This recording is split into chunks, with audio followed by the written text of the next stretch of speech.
Bonjour à tous, soyez les bienvenus sur les podcasts de la Chambre L. Celui-ci est un petit hors-série qui va revenir sur l'estime de soi et apprendre à s'aimer. Pour bien faire, il devrait s'écouter après le podcast numéro 2 sur le bonheur. Il vient littéralement compléter celui-ci. Donc, avant de commencer, j'aimerais faire une toute petite parenthèse. On aime ce dont on s'occupe et dont on prend soin. On est fier de voir grandir et évoluer ce qui nous a demandé des efforts et du temps. Si je peux comparer tout ce qui va suivre à du jardinage, vous seriez à la fois la graine que vous allez planter dans le sol qui va accueillir cette graine et le jardinier qui va prendre soin et de la terre et de la jeune pousse qui va en sortir. Tout autant que vous allez vous assurer de votre bonne croissance jusqu'à être en pleine forme et que vous puissiez vivre et être la personne que vous voulez être. Ce qu'il faut comprendre avant tout le reste, c'est que s'occuper de soi est un choix personnel. Personne ne prendra soin de vous à votre place. C'est quelque chose qui peut, et malheureusement pour certains qui va, prendre du temps, demander des efforts journaliers et qui doit être respecté tous les jours sans exception.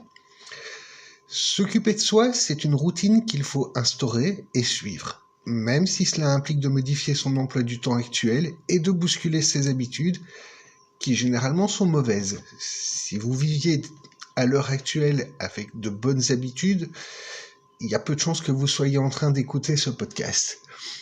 Le point positif, c'est qu'en prenant soin de vous, vous allez rapidement constater une évolution et vous allez vous sentir de mieux en mieux, ce qui est le but de l'exercice. Donc, on va commencer par le début. La première chose à mettre en place, c'est le sommeil. Sachez qu'un adulte a besoin d'entre 6 et 8 heures de sommeil. Il faut instaurer un cycle de nuit qui consiste à aller se coucher à une heure définie, de manière régulière, pour pouvoir se reposer. Se reposer, ça implique de pouvoir se détendre, de s'endormir sereinement, de dormir et de se réveiller. Pourquoi est-ce que j'en parle ? Simplement parce que j'ai lu sur plusieurs groupes des témoignages, et je le mets vraiment au pluriel, de plusieurs personnes qui vont se coucher à 4 heures du matin, qui ont des difficultés à se lever, qui sont vaguement réveillées vers midi, qui sont incapables de faire quoi que ce soit de constructif avant la fin d'après-midi, et qui se sentent actives en début de soirée, vivant ainsi la nuit. Ces personnes sont complètement désemparées par ce genre de vie qui les empêche d'être actifs, de sortir, de faire des courses, de voir du monde, d'avoir une vie sociale, et généralement elles sont déprimées. En fait, c'est tout à fait normal. Ces personnes ont décalé leur cycle de sommeil et donc chamboulé leur cerveau qui n'arrive plus à suivre. Et dès lors, ça les empêche d'être actives.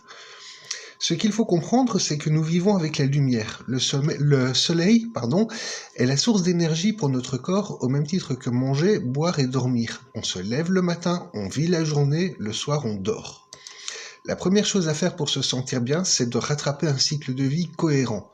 Pour ce faire, il faut se forcer à aller dormir de plus en plus tôt pour rattraper ce cycle de vie. L'heure idéale pour aller se coucher dépend du nombre d'heures de sommeil dont vous avez besoin, et également de l'heure à laquelle vous devriez commencer la journée. Prenons une base. Admettons que vous devez vous lever à 6 heures du matin pour avoir le temps de manger, prendre une douche, vous habiller et aller travailler. Et admettons qu'il vous faut 7 heures de sommeil pour être en pleine forme. Vous devriez aller vous coucher au plus tard à 23 heures. Or, il nous faut un peu de temps pour s'endormir. Certains lisent, d'autres comptent les moutons. On va dire qu'il faut une petite demi-heure entre le moment où on est réellement couché et le moment où on s'endort. Mais c'est pas tout. Il faut prendre soin de soi avant d'aller dormir. Une douche, puis s'installer. Donc on va dire encore une bonne demi-heure qui passe à la trappe pour prendre soin de soi. Donc c'est plus à 23 heures, mais bien vers 22 heures que vous devriez entamer votre routine du soir pour aller dormir. Parlons du sommeil. Sachez que tous les appareils électroniques qui sont dans votre chambre nuisent à votre sommeil. Donc, pour avoir une chambre qui soit apte à se reposer et se lever en forme, vous devriez tout en sortir et ne garder que votre lit, l'armoire avec vos vêtements et une chaise pour y déposer ce que vous portez avant d'aller dormir. Au moins votre chambre est chargée, au mieux vous dormirez. Et pour répondre à la question, c'est non. Jouer avec son smartphone avant de s'endormir n'aide pas à s'endormir. Je vous entends aussi dire que le smartphone est votre réveil. Je vous réponds non. C'est un appareil électrique qui va être branché, qui va charger à moins d'1 mètre de vous, qui va dégager de l'électricité statique. L'avoir dans votre chambre, dans le lieu où vous dormez, va nuire à votre sommeil. Donc revenez-en à un bon vieux réveil traditionnel, c'est mieux. Pour avoir un cycle de vie cohérent, il faut faire 3 repas équilibrés par jour, c'est-à-dire un au réveil, un à midi et un en début de soirée. C'est important parce que manger donne l'énergie au corps. Sauter un repas, c'est comme ne pas mettre d'essence dans sa voiture et ne pas y mettre d'huile. Et au bout d'un moment, se demander pourquoi elle ne fonctionne pas comme d'habitude. Si vous ne mangez pas, vous n'aurez pas d'énergie. Vous n'allez pas payer la facture immédiatement, on est bien d'accord. Votre corps va puiser dans ses réserves et va fonctionner au ralenti, un peu plus lentement, et au final, vous allez vous retrouver dans la situation que j'ai décrite tout à l'heure. Et malheureusement, c'est très compliqué de réparer les pots cassés une fois qu'ils sont cassés. Il vaut mieux en prendre soin et éviter de puiser dans ses réserves. Ce qui se passe, c'est que à force de jouer avec les repas et un mauvais sommeil, on finit par se lever sans énergie, on n'arrive à rien faire, on traîne la patte jusque le corps est épuisé dans les réserves qu'il peut trouver pour pouvoir remanger quelque chose, attendre que le corps se recharge en énergie pour pouvoir commencer à être actif. Et si on reprend l'exemple que j'ai donné là plus haut, en se levant à midi et en s'étant couché à 4 heures du matin, on commence à avoir faim vers 2 ou 3 heures et on commence à être actif vers 6 ou 7 heures du soir. Et voilà comment on se retrouve à aller se coucher à 4 heures du matin. Ce qu'il faut savoir également à propos des repas, c'est qu'ils conditionnent ce qu'on va faire de la journée. Au plus tard vous mangez, au plus tard vous aurez de l'énergie disponible. Donc si vous mangez un repas complet à 17 heures, qui aurait dû être votre repas de midi, mais comme vous vous êtes déjà levé à midi, vous n'avez pas l'envie de manger un repas trop équilibré parce que c'est le réveil, vous avez pris ce repas dit équilibré et lourd, consistant, à l'heure à laquelle vous devriez envisager de souper pour pouvoir aller vous coucher. Donc c'est normal d'avoir de l'énergie jusqu'à 22-23 heures. Et forcément, à 22-23 heures, vous n'aurez eu que 5 heures d'activité, donc vous ne serez pas fatigué, et pire, vous êtes chargé en énergie. Donc vous allez remanger quelque chose pour dire de continuer à être actif et faire quelque chose du temps tant que vous êtes éveillé, et du coup, vous serez actif jusque 3 ou 4 heures du matin. Pourquoi ? Parce que vous avez donné à votre corps l'énergie pour être actif. Cette énergie qui s'est distillée dans vos organes, qui ont commencé à réagir et à être actifs. Vous devez comprendre que le corps est fait pour fonctionner par tranche d'activité et par tranche de sommeil. Un repas lourd et équilibré, donc celui de midi, indique au corps qu'il va devoir tenir plusieurs heures. Donc manger correctement le repas de midi à 14 heures ou à 15 heures, ça va ruiner votre cycle de vie. D'où l'importance de manger correctement le matin, équilibré vers midi ou à la pause déjeuner, et de manière légère et équilibrée le soir, à peu près 2 heures avant d'aller se coucher. Ainsi, vous conditionnez votre corps à l'action qui va se passer durant la journée et vous lui donnez l'énergie dont il en a besoin au moment où il en a besoin. Et vous permettez ainsi à la phase de sommeil d'avoir lieu au moment où elle est nécessaire et à la phase d'activité de se dérouler de la meilleure manière possible. Il faut comprendre qu'un bon sommeil met de bonne humeur et ouvre l'appétit au réveil. Les deux vont de pair et sont indissociables. Si vous dormez mal, vous mangez mal. Si vous mangez mal, vous dormirez mal et vous continuerez ce cycle vicieux continuellement. Ensuite, il faut parler du stress. La première source de stress, c'est nous-mêmes. Bien avant les ennuis du quotidien, le travail, les collègues ou les amis ou n'importe quoi d'autre. Ce que je veux vous faire comprendre ici, c'est que mal manger et mal dormir font qu'on se réveille avec le corps stressé et le cerveau embué. On se sent détendu et apte à commencer à être actif quand on a mangé quelque chose et qu'on est réveillé. Or, c'est manger qui nous réveille et nous met en activité.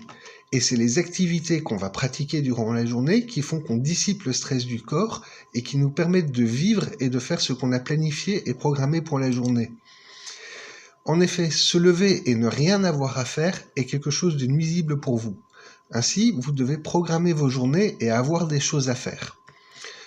Les plus chanceux ont un travail, dès lors leurs journées sont déjà préprogrammées. Je me lève, je prends soin de moi, je prends le métro, je vais bosser, je travaille, à midi je mange, à 17h, à peu de choses près, je fais le trajet retour, 18h je suis chez moi, je m'occupe avec ce que j'aime faire, 20h je mange, je regarde un film, 22h30, je suis au lit, je dors. Ça, c'est la routine, on va dire, classique. Pour ceux qui n'ont pas de travail ou un travail en temps partiel, il y aura des trous dans cet emploi du temps qu'il va falloir combler d'une manière ou d'une autre. Ce que je veux vous faire comprendre ici, c'est que si vous vous dites à un moment ou à un autre « je n'ai rien à faire », cela va installer dans votre cerveau le fait d'être inutile. Tout comme si vous pratiquez des activités qui ne sont pas épanouissantes et qui ne vous apportent pas le sentiment d'accomplissement. Ainsi, passer des heures à scroller un réseau social ne vous apportera rien. Tout comme de rester assis dans un fauteuil à zapper de chaîne en chaîne ou de jouer durant des heures à une console. Je ne dis pas que vous ne pouvez pas faire ces choses-là, ce sont des moments de détente. Je dis qu'il faut les faire avec parcimonie et à petite dose.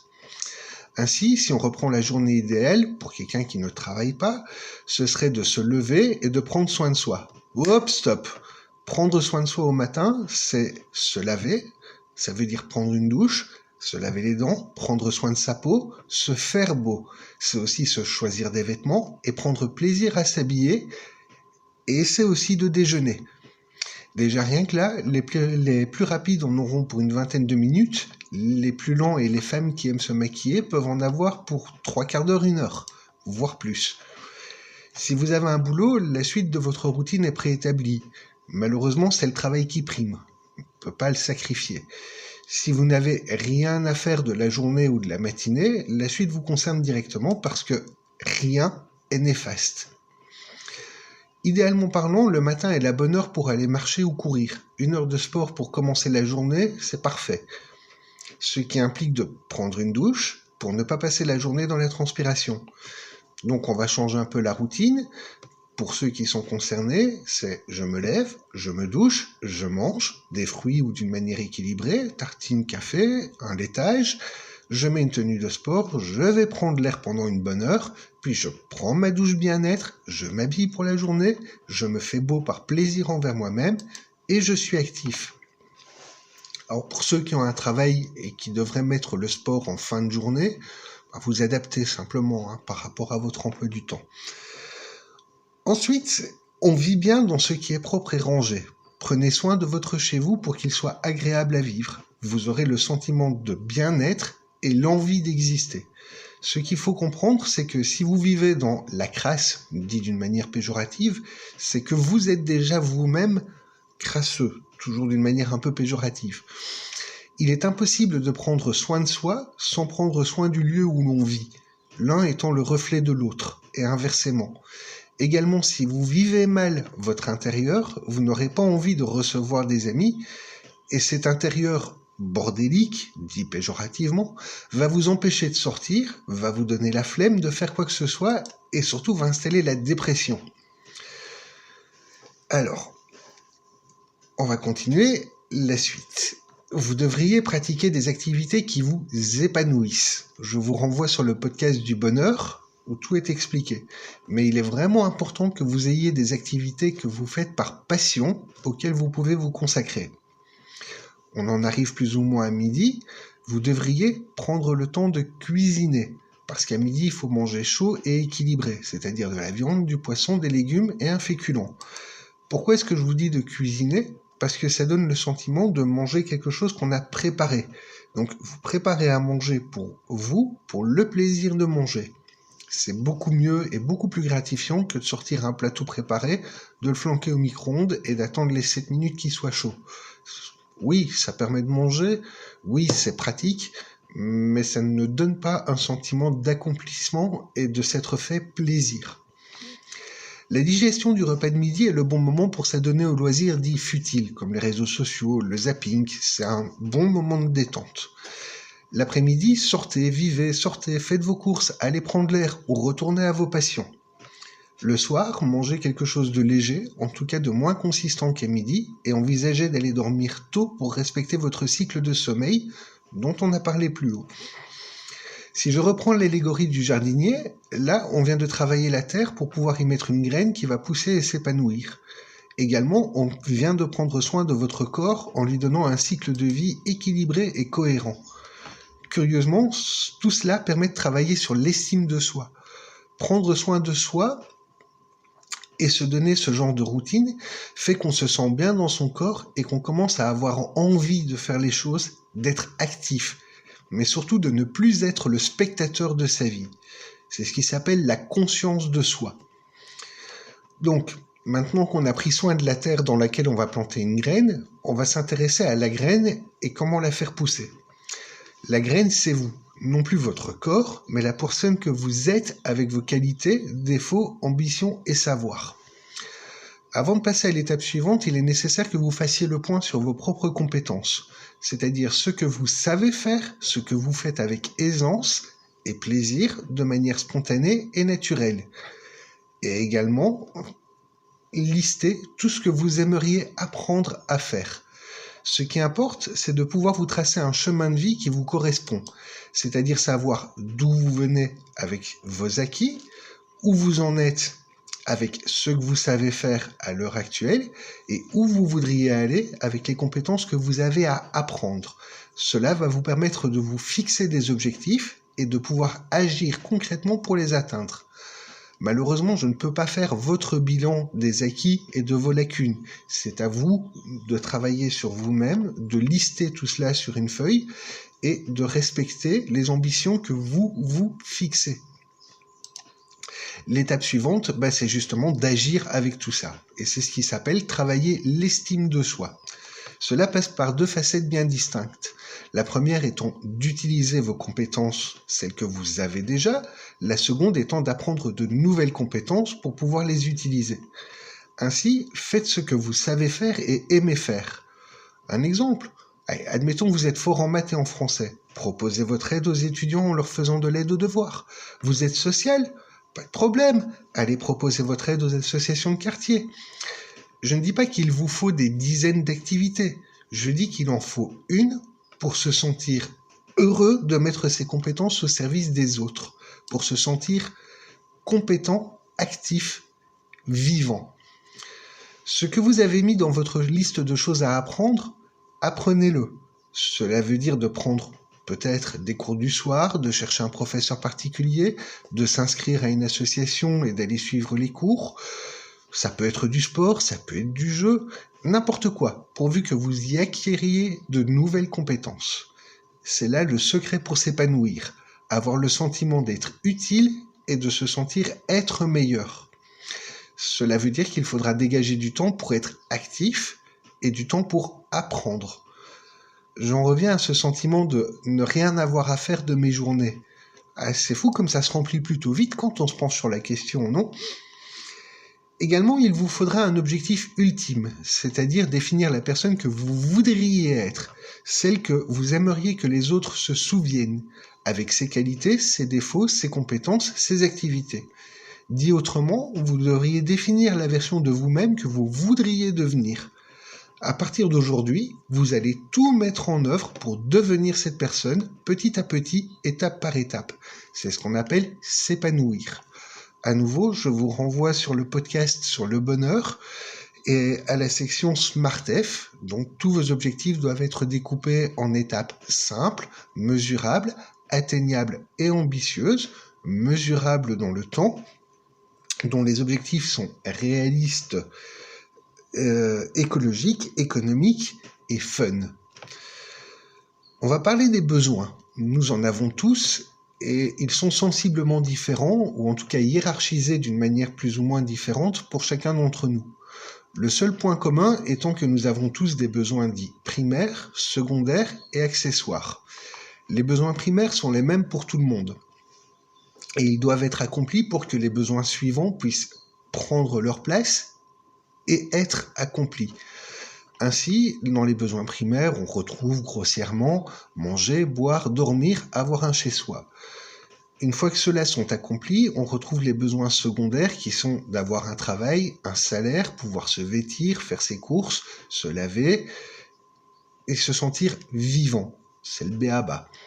À partir de là, les besoins commencent à se hiérarchiser en fonction de la personne qu'on est. Et là, on peut retrouver pour certains en priorité aimer quelqu'un ou être aimé, ou faire du sport, ou se cultiver.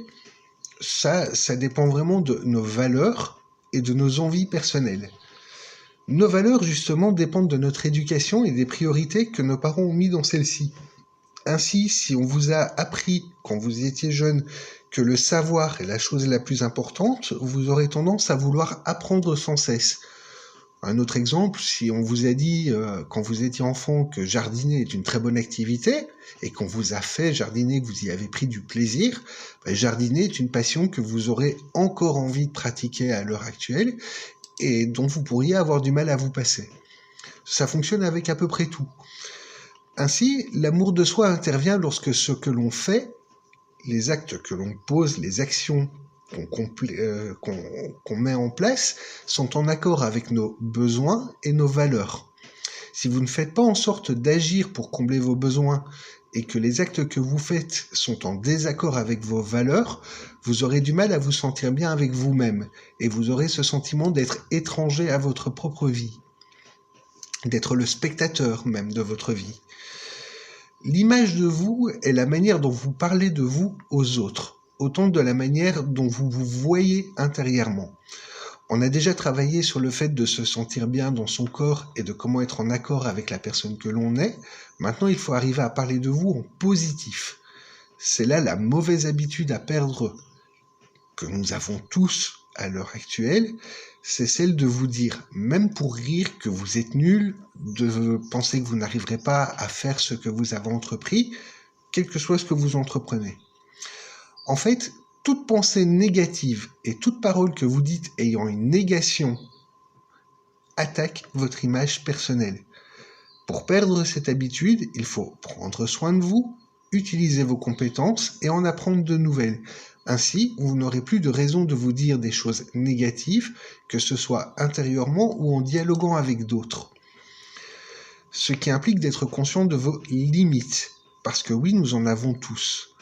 Une limite, c'est le moment où, quand on fait quelque chose, on réalise qu'on est incapable d'aller jusqu'au bout. Alors, on a tous des choses qu'on peut faire jusqu'à un certain point. La bonne nouvelle, c'est que lorsqu'on est conscient de ces limites, on peut travailler sur celles-ci pour les repousser.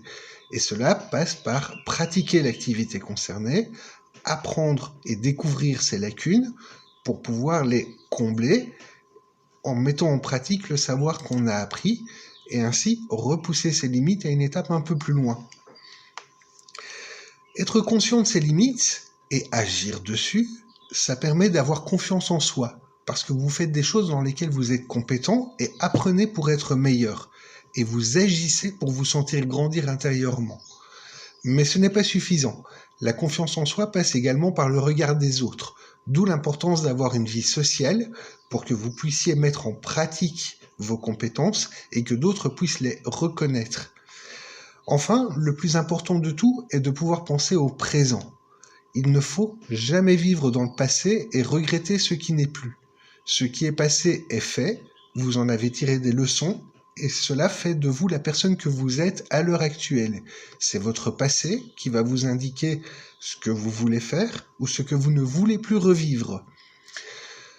Mais vous ne pouvez pas agir pour revivre le passé. C'est juste une indication. J'ai été heureux en faisant ça, je peux continuer à le faire. J'ai été heureux en aimant quelqu'un, je peux continuer à aimer. Mais vous ne pouvez pas chercher quelqu'un qui va ressembler à votre ex, par exemple. Parce que vous allez projeter l'image du passé sur la personne avec qui vous êtes. Et c'est la même chose pour toutes les activités. De même, il faut envisager le futur pour pouvoir agir maintenant et mettre en place ce futur idéal.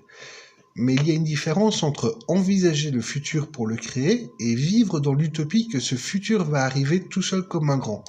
Si vous n'êtes pas actif, le futur n'arrivera pas. Revenons rapidement sur l'estime personnelle, qui est le plus grand mal de notre époque, simplement parce qu'on reçoit plus de remarques négatives que d'attentions positives, ce qui au final nuit à notre propre image. L'intérêt du couple est d'avoir quelqu'un qui nous donne ces remarques positives et des marques d'attention et d'affection, autant que de pouvoir faire ces remarques positives et de donner ces marques d'attention physique et psychologique à quelqu'un, les deux étant nécessaires au bon développement de la personne, autant pour celle qui les donne que pour celle qui les reçoit. Bien sûr, cela marche aussi avec ses amis et ses proches, on est bien d'accord. Mais se lever et se coucher avec quelqu'un qui vous aime pour la personne que vous êtes est quand même bien plus gratifiant et aide vraiment à se sentir bien. De même, faire l'amour par plaisir et non plus par besoin physique est quelque chose de gratifiant pour le corps et l'esprit. Mais on parlera des bienfaits de la sexualité dans un prochain podcast. Ce que je voulais aborder ici, et avant de clôturer ce hors-série, c'est l'origine de notre estime personnelle. Elle provient de notre enfance. L'image que nous avons de nous-mêmes se forme à l'âge de 6 ans et est le reflet de comment nos parents et nos proches nous estiment. Ainsi, si en étant jeune, on vous a dit que vous étiez nul, un incapable, un cancre à l'école, votre image de vous-même à l'heure actuelle sera plutôt négative et vous pourriez vraiment avoir du mal à vous en défaire sans prendre conscience de vous à l'heure actuelle et de vos réelles capacités et compétences. Également, lorsque vous étiez enfant, si vous n'aviez rien à vous, à proprement parler, donc vos jeux, vos jouets, vos propres activités, vous aurez du mal à garder ce que vous avez et à prendre soin de ce que vous possédez à l'heure actuelle. Ce qu'il faut comprendre, c'est qu'à partir de l'enfance, on grandit sur la base de ces deux aspects, le respect et les encouragements des proches et de la famille d'un côté, et de l'autre, la possession et comment on prend soin de ses propres affaires.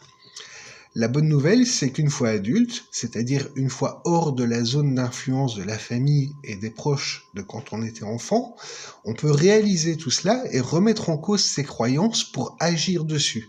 Ce que j'espère avoir fait avec vous à travers ce podcast. Si vous en avez l'envie, vous pouvez évoluer et être la personne que vous aimeriez être. La mauvaise nouvelle, c'est que si vous êtes persuadé que l'image qu'on vous a donnée de vous est la vraie et que vous vous êtes construit complètement sur cette mauvaise image, ça va être compliqué d'évoluer. Et pour changer cela, il faut commencer par prendre confiance en vous et agir sur vous-même. Détruire une image négative passe par l'action. La différence entre se construire et se reconstruire passe par la difficulté à commencer à agir. La bonne nouvelle, c'est que ce n'est qu'une question de volonté personnelle. Si vous êtes mal dans votre vie, agissez.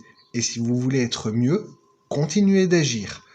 La très bonne nouvelle de l'histoire, c'est qu'il suffit d'une semaine d'action pour que la routine installée devienne automatique et fasse de l'effet. Dans le meilleur des cas, donc celui où vous êtes conscient de pouvoir évoluer et que vous voulez évoluer, ça va être très rapide et très efficace. Dans le pire des cas, celui où vous êtes sur des bases négatives et que vous avez du mal à vous y mettre, la première semaine va être dure, très dure. La deuxième semaine va être un peu plus simple. Si vous vous êtes accroché et si vous vous êtes forcé à agir la première semaine. La troisième va être un peu plus aisée et moins pénible. Et à partir de là, la routine positive va prendre le dessus sur les peurs et les craintes et votre vie va repartir sur de bons rails. Dernier conseil, trouvez les réponses à toutes les questions existentielles que vous vous posez, que ce soit sur la vie, le travail, les formations, votre corps, la jouissance, l'orgasme, le couple, peu importe. Sachez juste que toutes les questions qui traînent dans votre esprit vous empêchent d'évoluer. Que dire d'autre à partir de là, à part quand est-ce que vous commencez à évoluer et à changer ? Voilà, je vous dis à très bientôt dans le prochain podcast et je vous souhaite d'être heureux.